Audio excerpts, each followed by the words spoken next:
Bismillahirrahmanirrahim. Assalamu alaikum. I am Ibrar Ahmed and that is your beautiful channel Afridi Learning Academy. आज हमारा topic है exercise में conceptual questions. पिछले lecture में हमने MCQs किए थे, आज के लेक्चर में हम सारे कंसेप्चुअल क्वेश्चन करेंगे।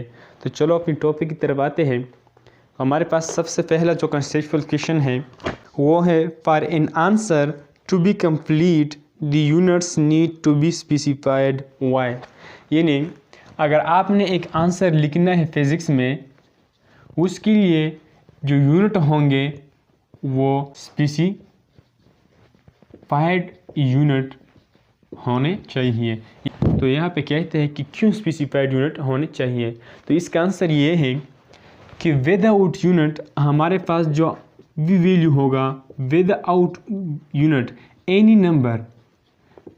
नंबर जो भी नंबर होगा वो हमारे पास मीनिंगलेस होगा, मीनिंगलेस। यानी अगर हम किसी नंबर के साथ यूनिट नहीं लिखेंगे तो उस नंबर का कोई वैल्यू नहीं होगा। यानी अगर मैं यहाँ पे लिखूँ कि 6 तो यह कंप्लीट इंफॉर्मेशन हमें नहीं देगा, इसलिए हम इसके साथ एक स्पेसिफिक यूनिट लिखेंगे कि हमें इसके बारे में कंप्लीट इंफॉर्मेशन मिल जाए। अगर यहाँ पे यह 6 है तो हम यहाँ से डिटरमाइन नहीं कर सकते कि यह 6 क्या है। अगर मैं इसके साथ लिखूँ मीटर तो यहाँ पे यह 6 मैग्नीट्यूड ऑफ लेंथ को रिप्रेजेंट करेगा। अगर इस मीटर की जगह मैं यहाँ पे kg लिखूँ तो इन दैट केस यही 6 नंबर हमारे पास मैग्नीट्यूड ऑफ मास को रिप्रेजेंट करेगा। इसी तरह अगर इस 6 के साथ मैं यहाँ पे न्यूटन लिखूँ तो यह हमारे पास फोर्स को रिप्रेजेंट करेगा। तो इसलिए एक नंबर के साथ स्पेसिफिक यूनिट का लिखना ज़रूरी है ताकि हमें कंप्लीट इंफॉर्मेशन मिल जाए। विदाउट स्पेसिफिक यूनिट हमें एक नंबर कंप्लीट इंफॉर्मेशन नहीं दे सकते। That's why we use a specific unit with number. इसके अलावा यूनिट के लिए हमारे पास SI सिस्टम है, SI सिस्टम ऑफ यूनिट्स, और ये हमारे पास स्पेसिफिक यूनिट्स है। हर एक क्वांटिटी के लिए अपना एक ही यूनिट होता है। अगर यहाँ पे सपोज करें मैं 6 लिखूँ और 6 के साथ मैं एक प्रॉपर यूनिट ना लिखूँ, यानी ऐसा यूनिट लिखूँ कि बाज़ इलाकों में वो इस्तेमाल होता है और बाज़ में नहीं। तो ये सपोज़ करें हम यहाँ पे पाकिस्तान में शेर इस्तेमाल करते हैं, शेर ये हमारे पास एक यूनिट है शेर। लेकिन अगर आप बाहर दूसरे ममालिक में जाए और वहाँ पे ये यूनिट यूज़ करें शेर, तो किसी को पता नहीं चलेगा कि एक शेर क्या होता है। उसको कोई अंदाज़ा नहीं लगेगा कि ये शेर किस चीज़ का यूनिट है और इसका मैग्नीट्यूड कितना है, हाउ मच दैट इज़। तो इसके बारे में उसको कोई मालूमात नहीं होगा। लेकिन अगर इस 6 के साथ हम SI यूनिट लिखे तो इन दैट केस हम जहाँ पर भी जाए, जहाँ पर भी किसी को बताए कि ये 6 मीटर है, 6 kg है, 6 न्यूटन है, तो उसको डायरेक्ट अंदाज़ा होगा। इसलिए हम एक क्वांटिटी को रिप्रेजेंट करने के लिए, फिज़िक्स में आंसर देने के लिए, क्वांटिटी का मैग्नीट्यूड बताने के लिए हम इसके साथ यूनिट का इस्तेमाल करते हैं। यहाँ पे दूसरा क्वेश्चन है कि what are the advantages of using international system of unit. यानी इंटरनेशनल सिस्टम ऑफ यूनिट के क्या फ़वाइद है। International system of units. दूसरा क्वेश्चन है हमारे पास कि इंटरनेशनल सिस्टम ऑफ यूनिट का हमारे पास क्या एडवांटेजेस है, क्या बेनिफिट्स है। जो सबसे पहला एडवांटेजेस है इंटरनेशनल सिस्टम ऑफ यूनिट का वो ये है कि दे आर कॉमन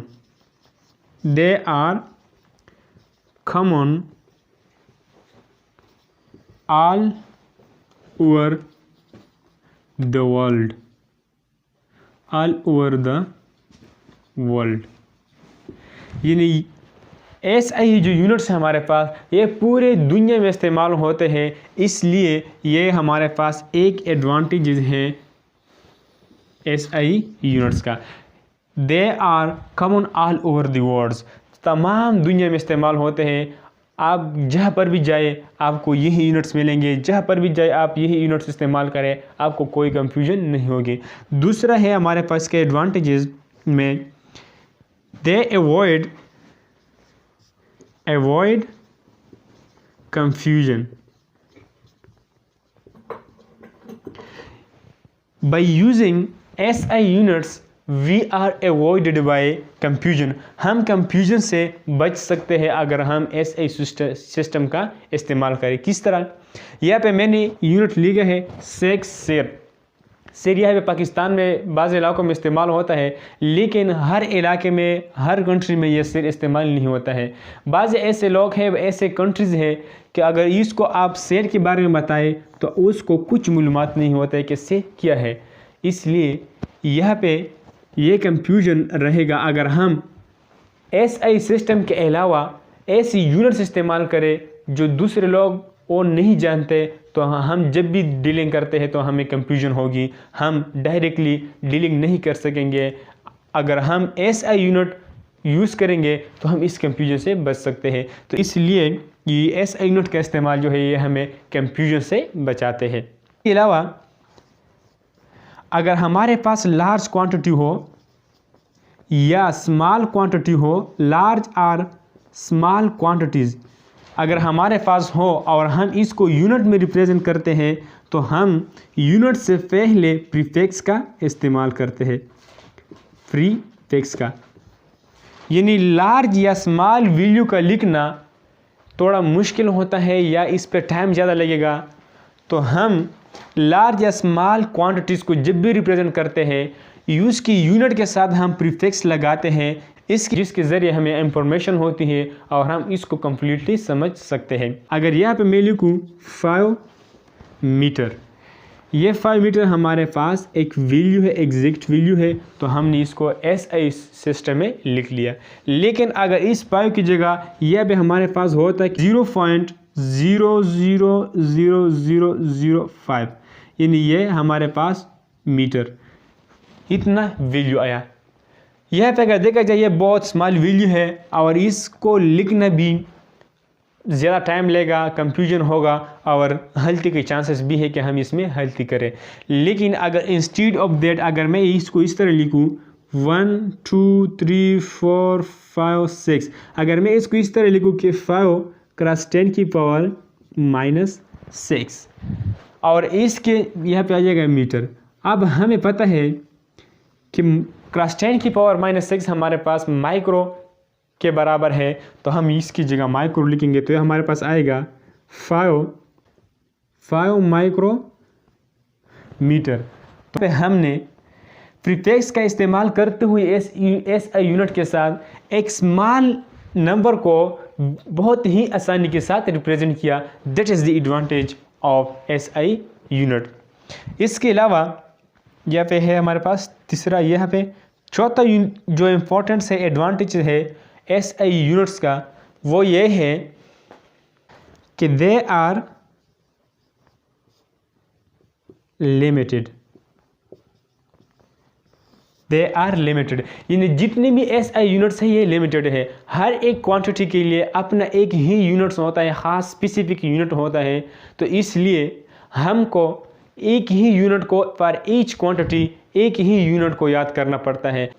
तो हमें यूनिट्स को, ज़्यादा यूनिट्स को याद करना नहीं पड़ता है, हर एक क्वांटिटी के लिए एक ही यूनिट को याद करना पड़ता है। अगर SI सिस्टम हमारे पास ना होता तो हम इस पे मजबूर होते कि एक ही क्वांटिटी के लिए कई यूनिट्स को याद करें। यानी यहाँ पे एग्जांपल है हमारे पास 6 शेर, तो अगर हम फिर पूरे all over the world trade करते, तिजारत करते, तो हमें सारे ममालिक के यूनिट्स को याद करने पड़ते हैं। यानी सपोज़ करें मास के लिए पाकिस्तान में 1 यूनिट इस्तेमाल होता है, इंडिया में दूसरा इस्तेमाल होता है, बांग्लादेश में तीसरा इस्तेमाल होता है, अमेरिका में चौथा। तो इसी तरह हर मुल्क में अपना अपना यूनिट्स होता और फिर जब भी दुनिया भर में तजारत करते, दुनिया के लेवल पे तजारत करते, तो हमें कंफ्यूजन होती और हमें उन सारे यूनिट्स को याद करना पड़ता। लेकिन that is the advantage of SI unit कि हम जहाँ पर भी तजारत करते हैं, चाहे वो वर्ल्ड वाइड हो, चाहे वो अपनी कंट्री में हो, चाहे वो पूरी दुनिया में हो, जहाँ पर भी हम तजारत करते हैं तो हम हर एक क्वांटिटी के लिए एक ही यूनिट को इस्तेमाल करते हैं। एक ही यूनिट को अगर हमें पता है तो हम आसानी के साथ डीलिंग कर सकते हैं। क्वेश्चन नंबर 3 हमारे पास, how many radians account for circumference of circle, how many steradian account for circumference of sphere. सबसे पहला हमारे पास है radian for circumference, circumference of circle, यानी एक सर्कमफेरेंस ऑफ सर्कल के लिए हमारे पास कितने रेडियंस बनते हैं। और यहाँ पे जो दूसरा पार्ट है हमारे पास वो है कि हाउ मेनी स्टेरेडियन बनते हैं फॉर सर्कमफेरेंस ऑफ स्फीयर, यानी कि स्फीयर के सर्कमफेरेंस के लिए हमारे पास कितने स्टेरेडियन बनते हैं। यह है हमारे पास क्वेश्चन नंबर 3। इसका आंसर है, यहाँ पे हम जब भी रेडियन को फाइंड करते हैं फॉर सर्कल तो हम हमेशा के लिए मैक्सिमम एंगल को कंसीडर करें। यानी यहाँ पे हमारे पास सपोज करें एक सर्कल है और ये इसका सेंटर है, यहाँ पे ये जो एंगल बना ये हमारे पास है प्लेन एंगल, और ये हमारे पास है एस हम आर के लिए लिखते हैं, यानी आर को हम लेंथ ऑफ आर को हम ऐसे रिप्रेजेंट करते हैं, और यहाँ पे जो एंगल है इसको हम थीटा से रिप्रेजेंट करते हैं। और हमें पता है कि प्लेन एंगल हमारे पास इक्वल है theta is equal to S by R. ये है प्लेन एंगल का मैथमेटिकल फॉर्म। अब यहाँ पे सपोज करिए हमारे पास एक सर्कल है, यहाँ पे इसका सेंटर है, यहाँ से एक बॉडी शुरू होते हुए यहाँ पे वापस आ गया, मोशन करते हुए वापस आ गया, तो इन दैट केस यहाँ पे इस बॉडी का जो एस होगा यानी लेंथ ऑफ आर्क होगा वो सर्कमफेरेंस ऑफ द सर्कल होगा। सर्कमफेरेंस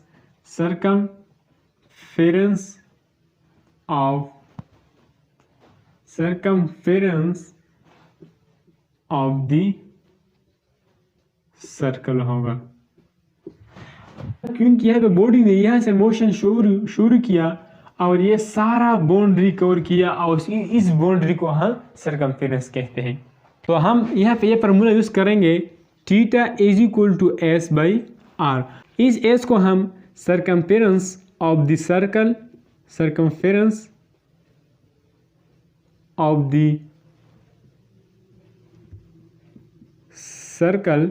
से रिप्रेजेंट करेंगे और इस आर को हम अपनी जगह ले आएंगे। यहाँ पे जो एस है लेंथ ऑफ आर्क जो है, यहाँ पे ये सारा सर्कमफेरेंस ऑफ द सर्कल है, इसलिए आर की जगह हमने सर्कमफेरेंस ऑफ द सर्कल लिख लिया। और हमें पता है कि सर्कमफेरेंस ऑफ द सर्कल हमारे पास इक्वल है 2 पाई आर, और ये नीचे आर अपनी जगह आएगा। यहाँ पे आर और आर कैंसिल हो जाएंगे तो हमारे पास आ जाएगा 2 पाई रेडियन, यहाँ पर भी रेडियन और यहाँ पर भी रेडियन। तो यहाँ पे हमारे पास आंसर आया कि theta equal to 2 pi radian. तो यहाँ से हम अंदाज़ा लगा सकते हैं कि हमारे पास सर्कमफेरेंस ऑफ सर्कल के लिए जो एंगल बनेगा मैक्सिमम एंगल वो हमारे पास 2 पाई रेडियन होगा। तो हमसे क्वेश्चन में पूछा गया था कि सर्कमफेरेंस ऑफ द सर्कल के लिए एक सर्कल में कितना रेडियन एंगल बनेगा, और हमने यहाँ पे फाइंड आउट किया कि सर्कमफेरेंस ऑफ द सर्कल के लिए एंगल हमारे पास जो बनेगा वो 2 पाई होगा। और हमें पता है कि पाई का जो वैल्यू है वो है 3.14। तो हम इसको यहाँ पे लिखेंगे 2 क्रॉस 3.14 रेडियन। इसको जब मल्टीप्लाई करेंगे तो हमारे पास आ जाएगा 6.28 रेडियन।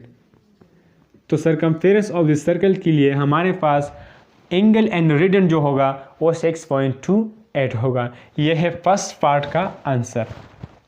सेकंड पार्ट में हमसे स्टेरेडियन के बारे में पूछा गया है। कि सॉलिड एंगल कितना स्टेरेडियन होगा for the circumference of sphere. तो यहाँ पे सपोज करें हम वहाँ पे एक स्फीयर बनाते हैं।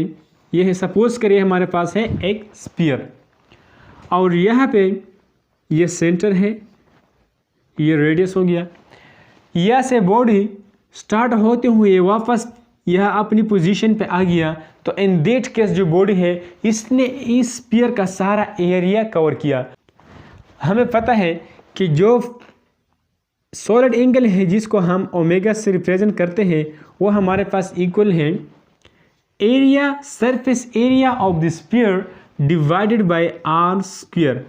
Surface area of the sphere divided by R square, यह है mathematical form for solid angle.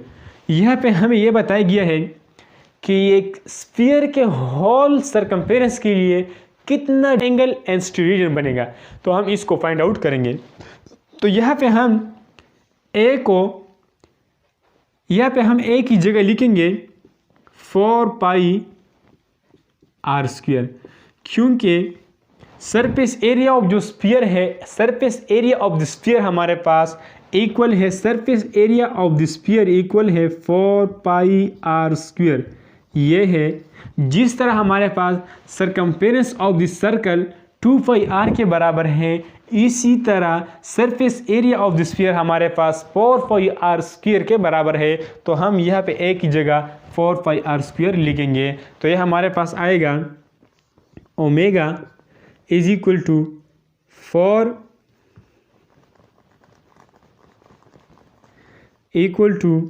4 pi R square और ये आर स्क्वायर अपनी जगह आएगा आर स्क्वायर। यहाँ पे आर स्क्वायर कैंसिल हो जाएंगे। यहाँ पे हमारे पास आएगा 4 पाई। तो यहाँ पे सॉलिड एंगल जो बनेगा हमारे पास वो 4 पाई स्टेरेडियन होगा, 4 पाई स्टेरेडियन। और जब हम इसको वैल्यू में कन्वर्ट करते हैं तो हमारे यहाँ पे हमारे पास आएगा 4 मल्टीप्लाई बाई 3.14। तो इसका जो रिजल्ट आएगा हमारे पास 4 4 16, 1 और 5 और यह पे 3 4 12। तो यहाँ पे हमारे पास आएगा 12.65। तो हमारे पास जो सॉलिड एंगल होगा वो इक्वल होगा 12.56 स्टेरेडियन, 12.56 स्टेरेडियन। यहाँ पर भी हमारे पास स्टेरेडियन है, यहाँ पर भी स्टेरेडियन है और यहाँ पर भी स्टेरेडियन है, क्योंकि सॉलिड एंगल का यूनिट हमारे पास स्टेरेडियन है। तो यहाँ पे इसका आंसर हमारे पास कंप्लीट हो गया। पहले पार्ट का आंसर हमारे पास आया 6.28 रेडियन। यानी एक सर्कल में जब एक बॉडी मुकम्मल बाउंड्री कवर करेगा, सर्कमफेरेंस कवर करेगा, इन दैट केस जो एंगल बनेगा सर्कल में वो हमारे पास 6.28 रेडियन होगा। और सिमिलरली स्फीयर में जब भी एंगल बनेगा उसको हम कहेंगे सॉलिड एंगल। और सॉलिड एंगल का ये हमारे पास मैथमेटिकल फॉर्म है A/r स्क्वायर। जब भी एक बॉडी स्फीयर का पूरा सरकमफेरेंस कवर करेगा, एंड दैट केस इस स्फीयर में जो सॉलिड एंगल बनेगा वो हमारे पास 12.56 डिग्री। चौथा नंबर क्वेश्चन है हमारे पास, what is least count error, how can least count error be reduce. Question नंबर 4, सबसे पहला है least count error. Least count error, सबसे पहले हम लीस्ट काउंट को डिस्काउंट जो है ये हमारे पास मिनिमम वैल्यू होगा, यानी smallest value which can be measured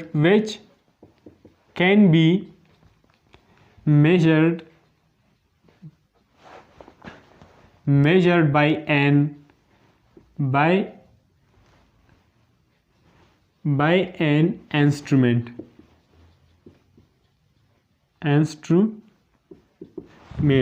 यानी वो मिनिमम वैल्यू होगा, वो मिनिमम वैल्यू जो हम किसी भी इंस्ट्रूमेंट से मेजर कर सकते हैं वो least count of that instrument होगा। यहाँ पे लीस्ट काउंट एरर से हमारे पास क्या मतलब होगा, लीस्ट काउंट एरर वो एरर होगा the error which is associated with least count of an instrument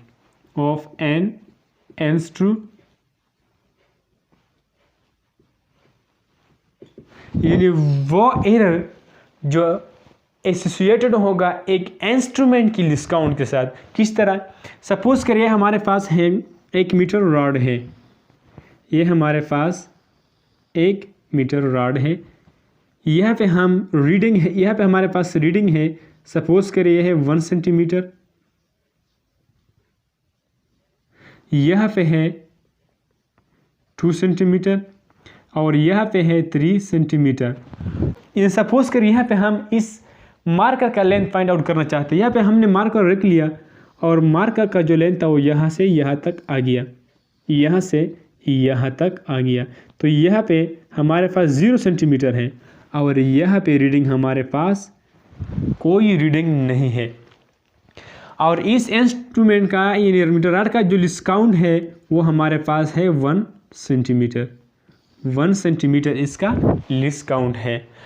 जब भी हम यहाँ पे ये मार्कर का लेंथ फाइंड आउट करेंगे तो हमें इस 2 के बारे तो एग्जैक्ट इंफॉर्मेशन हो गया कि इसका जो लेंथ है ये 2 सेंटीमीटर तो है, लेकिन 2 सेंटीमीटर से आगे कुछ और भी है, लेकिन वो हम एग्जैक्टली नहीं बता सकेंगे। क्यों? क्योंकि यहाँ पे हमारे पास कोई रीडिंग नहीं है। तो इसलिए यहाँ पे हमारे पास ज़रूर कोई ना कोई एरर आएगा और इस टाइप ऑफ एरर को हम कहेंगे लीस्ट काउंट एरर। क्यों? क्योंकि यहाँ पे हमारे पास ये एरर हमारे पास जो काज हो गया ये लीस्ट काउंट की वजह से काज हो गया। यहाँ पे और रीडिंग नहीं था इसलिए हमारे पास एरर आ गया। That is why we call it least count error. अब हम इसको किस तरह रिड्यूस करेंगे? रिडक्शन के लिए हमारे पास क्या मेथड होना चाहिए? सबसे पहले जो है हम हाई क्वालिटी इंस्ट्रूमेंट को यूज़ करेंगे। हाई क्वालिटी इंस्ट्रूमेंट को यूज़ करेंगे। High quality instrument. तो ये हमारे पास मेन रिडक्शन मेथड है। ये हमारे पास रिडक्शन में यानी किस तरह हम लीस्ट काउंट एरर को रिड्यूस करेंगे, सबसे मेन किरदार इसका है। जितना ही एक इंस्ट्रूमेंट का लीस्ट काउंट कम होगा उतना ही हमारे पास इसमें एरर की चांसेस भी कम होंगे। इसके अलावा यहाँ पे जो रीडिंग होगा एक्सपीरियंस पर्सन के ज़रिए रीडिंग को लेना होगा। एक्सपीरियंस पर्सन के ज़रिए रीडिंग को लेना होगा, तब भी चांसेस है कि हमारे पास जो एरर आएगा वो कम होगा। किस तरह? यानी यहाँ पे इस मार्कर का जो लेंथ है वो यहाँ से यहाँ तक है।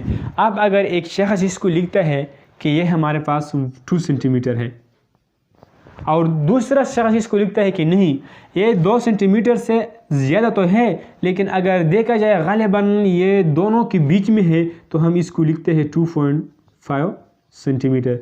तो हमारे पास इस दूसरे शख्स का जो रीजन होगा ये ज़्यादा करेक्ट होगा बिनिस्बत फर्स्ट वन के।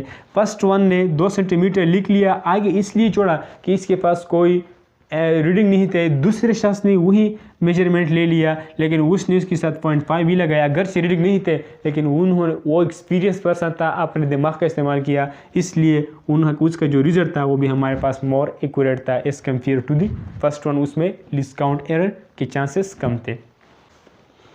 क्वेश्चन नंबर 5 है why including more digit in answer does not make it more accurate. यहाँ पे है हमारे पास क्वेश्चन नंबर 5। क्या अगर हमारे पास एक रिजल्ट है और इसमें मोर डिजिट हैं,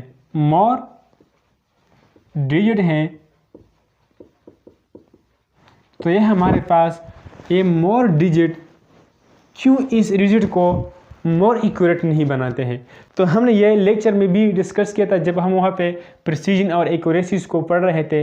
यह भी इसका जो मेन रिजल्ट है, हम एक्यूरेसी को कुछ इस तरह डिफाइन करते हैं कि द क्लोजनेस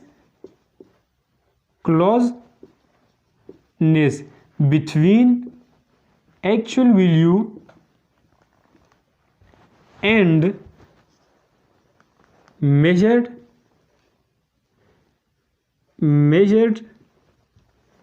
value। यानी the closeness between actual value and measured value is called accuracy. Actual value और measured value के दरमियान जो closeness होगा उसे हम कहते हैं accuracy. तो अगर मैं यहाँ पे लिखूँ पर जी, सपोज करें मैं जी को फाइंड आउट करता हूँ और जी का जो वैल्यू है वो एक्सेप्टेड है 9.8 मीटर पर सेकंड स्क्वायर। जो एक्सेप्टेड वैल्यू होगा ये हमारे पास एक्चुअल वैल्यू होगा। अब सपोज करें मैं एक्सपेरिमेंट करता हूँ और इस वैल्यू को फाइंड आउट करना चाहता हूँ, तो मैं सबसे पहले जो नोट करता हूँ, जो रिजल्ट हमारे पास आता है, सपोज करें वो हमारे पास आता है कि 7.75 और फिर दोबारा मैं ट्राई करता हूँ और इस मर्तबा जो रिजल्ट हमारे पास आता है वो आता है कि 7.8 और तीसरी दफ़ा जब मैं इसको मेजर करता हूँ तो हमारे पास जो रिजल्ट आता है वो आता है 8 मीटर पर सेकंड स्क्वायर। यहाँ पर भी मीटर पर सेकंड स्क्वायर और मीटर पर सेकंड स्क्वायर। यहाँ पे इन तीनों वैल्यू को अगर देखा जाए, ये हमारे पास इसमें सबसे ज़्यादा डिजिट है, मोर डिजिट्स, और इसमें सबसे कम डिजिट है, लेस डिजिट है। इन तीनों को अगर देखा जाए तो आप ये अंदाज़ा लगा सकते हैं कि इन तीनों में से जो 8 है ये 9.8 के ज़्यादा करीब है बनिस्बत 7.8 के, और 7.75 के बनिस्बत 7.8 इस वैल्यू के ज़्यादा करीब है, क्योंकि अगर इन दोनों के बीच में डिफरेंस फाइंड करें वो ज़्यादा होगा, अगर फिर इस और इसके बीच में डिफरेंस फाइंड आउट करें तो वो थोड़ा इसके मुकाबले में कम होगा, और फिर अगर इस और इसके बीच में डिफरेंस फाइंड आउट करें तो इसमें बहुत ही कम डिफरेंस होगा बनिस्बत इन दोनों के। इसलिए 8 हमारे पास ज़्यादा क्लोज है 9.8 के साथ with respect to according to 7.75 और 7.8। इसलिए हमारे पास जो मोर एक्यूरेट वैल्यू है इन तीनों में से वो हमारे पास 8 है, और इसके बाद जो सेकंड नंबर पे मोर एक्यूरेट है वो है 7.8। लेकिन सबसे ज़्यादा डिजिट किस में है? सबसे ज़्यादा डिजिट हमारे पास फर्स्ट वैल्यू में है, जो कि सबसे लेस एक्यूरेट है। इसलिए on the basis of digit हम ये बात नहीं कर सकते कि ये वैल्यू हमारे पास मोर एक्यूरेट है। तो हम इसको जस्ट एक्चुअल वैल्यू के साथ कंपेयर करेंगे। अगर हमारे पास एक्चुअल वैल्यू और मेजर्ड वैल्यू में डिफरेंस कम है, यानी क्लोजनेस ज़्यादा है, तो यह हमारे पास मोर एक्यूरेट होगा, और अगर क्लोजनेस कम है तो यह हमारे पास लेस एक्यूरेट होगा।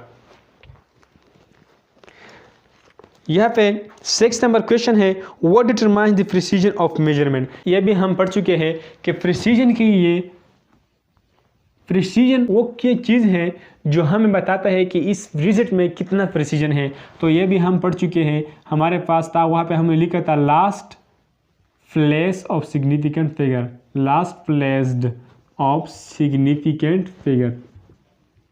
यानी अगर मैं यहाँ पे लिखूँ कि 87500 इस वैल्यू में कितने सिग्निफिकेंट फिगर है, तो यहाँ पे ये 2 0 नहीं काउंट की जाएंगे, जस्ट हम 578 को काउंट करेंगे, और इन तीनों में लास्ट यानी सबसे आखिरी सिग्निफिकेंट फिगर कौन है? वो है हमारे पास 5।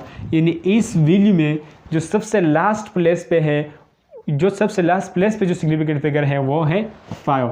अब हमने ये देखना है कि ये 5 किस प्लेस पे है। तो यहाँ पे 0 1s पे है, सेकंड 0 हमारे पास 10s पे है, और 5 जो है ये 100 पे है। इसलिए यहाँ पे जो प्रिसीजन होगा हमारे पास वो भी 100 होगा।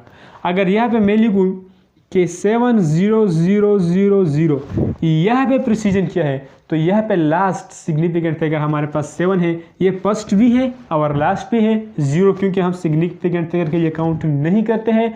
इसलिए यहाँ पे इसका प्लेस हम देखेंगे कि ये किस प्लेस पे है, और वो हमारे पास प्रिसीजन होगा। तो यहाँ पे हम इन 0 को देखेंगे और 7 को डिटरमाइन करेंगे कि 7 किस प्लेस में है। तो सबसे पहले है 0 1s 10s 100 1000 10,000। तो यहाँ पे इस वैल्यू का जो प्रिसीजन होगा हमारे पास वो 10,000 होगा। 10,000 प्रिसीजन होगा पर that result of the value 10,000, ये हमारे पास इसका प्रिसीजन होगा।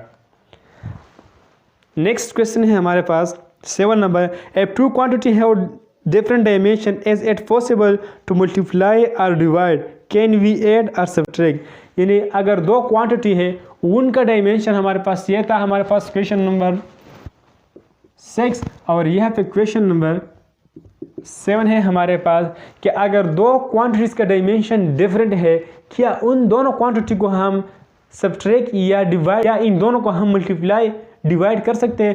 पर ए केस, ये सपोज करें पहला केस है कि हम इसको सब्ट्रैक्ट और ऐड कर सकते हैं। तो सबसे पहला सपोज करें हम यहाँ पे लिखते हैं 5 kg और फिर सब्ट्रैक्शन में इसके साथ लिखते हैं कि 2 मीटर।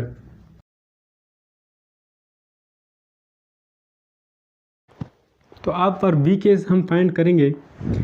बी के लिए हमारे पास जो गिवन है वो ये है कि क्या इनका मल्टीप्लिकेशन या डिवीजन पॉसिबल है। तो हम सपोज करें तो लिखते हैं कि 5 kg मल्टीप्लाई बाय 2 मीटर।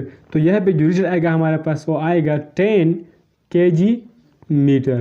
तो यहाँ पे हमने इसको मल्टीप्लाई किया और हमें एक स्पेसिफिक रिजल्ट दे दिया। तो इसका मतलब भी ये है कि अगर दो क्वांटिटीज़ का या दो से ज़्यादा क्वांटिटीज़ का डायमेंशन डिफरेंट है उसका मल्टीप्लिकेशन हमारे पास पॉसिबल है। इसी तरह अगर हम इसको डिवाइड करें, सपोज करें 6 kg डिवाइडेड बाय 2 मीटर, तो यहाँ पे ये और ये कैंसिल हो जाएंगे, यहाँ पे 3 आएगा। तो इसका जो रिजल्ट हमारे पास आएगा वो 3 kg पर मीटर आएगा।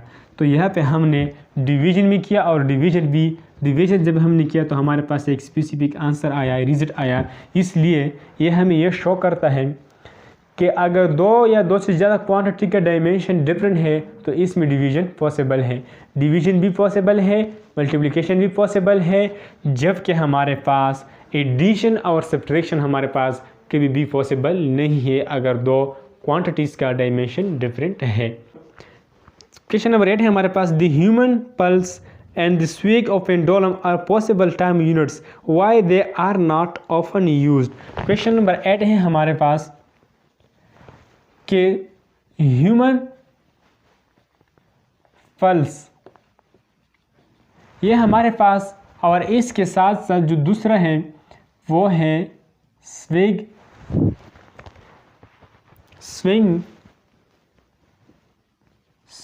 Of pendulum.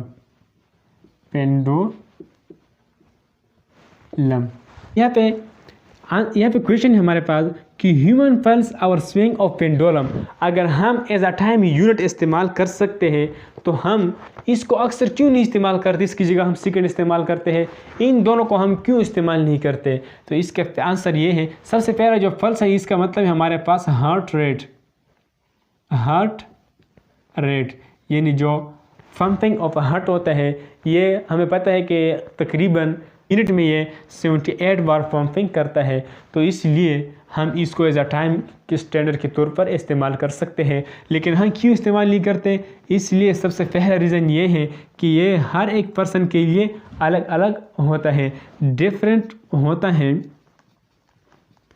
For different person, यानी डिफरेंट पर्सन के लिए डिफरेंट होता है ह्यूमन पल्स। इसलिए हम ऑफनली एज अ टाइम यूनिट इस्तेमाल नहीं कर सकते। अगर एक शख्स मोटा है तो उसका पल्स रेट ज़्यादा होगा, ह्यूमन पल्स रेट उसका जो है वो ज़्यादा होगा। अगर एक शख्स पतला है तो उसका जो पल्स होगा, हार्ट रेट जो होगा वो कम होगा। इसलिए ये डिफरेंट पीपल के लिए, डिफरेंट पर्सन्स के लिए डिफरेंट होगा। बच्चों के लिए एक तरह का रेट होगा और जो ओल्ड हो गए उसके लिए अलग होगा।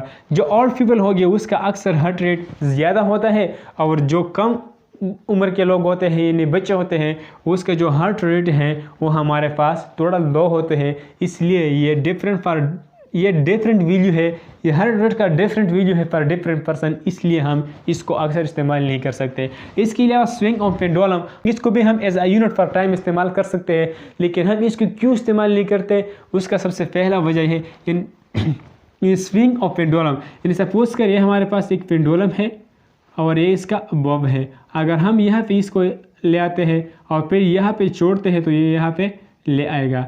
तो ये यहाँ से यहाँ तक जो रोटेशन करेगा, ये यहाँ से यहाँ तक जो मोशन करेगा, ये एक स्पेसिफिक पीरियड ऑफ टाइम में करेगा, इसलिए हम एज अ टाइम यूनिट इस्तेमाल कर सकते हैं। लेकिन क्यों इस्तेमाल नहीं करते? इसलिए कि यहाँ पे वेरिएशन हमारे पास आ सकते हैं। किस तरह सकते हैं? अगर टेम्परेचर इंक्रीज़ हुआ, इंक्रीज़ इन टेम्परेचर की वजह से हमारे पास जो लेंथ होगा, इंक्रीज़ इन टेम्परेचर की वजह से इस लेंथ में हमारे पास एक्सपेंशन आ सकता है, और एक्सपेंशन की वजह से इसका जो टाइम पीरियड है वो चेंज हो सकता है। इसलिए हम इसको एज अ टाइम यूनिट इस्तेमाल नहीं करते। इसके अलावा यह पर एनवायरनमेंट पे भी डिपेंड करता है। अगर एनवायरनमेंट में फ्रिक्शन हो तो इसका जो फ्रिक्शन की वजह से इसका जो स्पीड है ये हमारे पास डिस्टर्ब हो सकता है। टाइमिंग की वजह से, टेम्परेचर की वजह से अगर हम टेम्परेचर इंक्रीज़ करते हैं तो इसका जो लेंथ है इस पेंडुलम का ये हमारे पास इंक्रीज़ हो सकता है। इसलिए और अगर टेम्परेचर कम करते हैं तो ये हमारे पास कंट्रैक्ट हो सकता है, इसलिए इसके टाइम पीरियड पे हमारे पास असर पड़ सकता है। इसी तरह अगर हम इस एक ऐसे एनवायरनमेंट को प्रोवाइड करें जिसमें फ्रिक्शन हो, तब भी हमारे पास इसमें इसके जो टाइम पीरियड है वो चेंज हो सकता है। इसके अलावा अगर अनएक्सपीरियंस पर्सन है, अनएक्सपीरियंस